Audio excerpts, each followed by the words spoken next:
there's the date and time. This is the elevator at the Arboretum in Austin, Texas. It was originally a Dover, but it was modernized by Schindler. And the doors used to be green, but now they're red.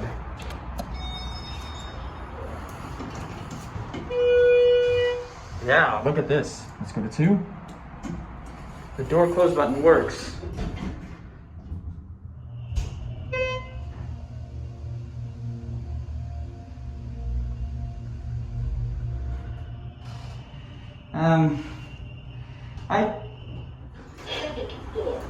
The doors are still green up here. Let's go to 1. Your wait time. Let's get a cab view. A little rough start, but yeah, looks a little better. These are the fixtures. That's the floor indicator, and the phone is built right into the system. And there it goes, and that's it.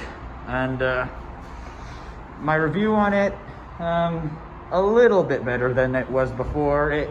The doors would close quickly and would open slowly.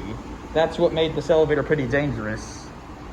And yeah, but I'm glad it's modernized, but that's it.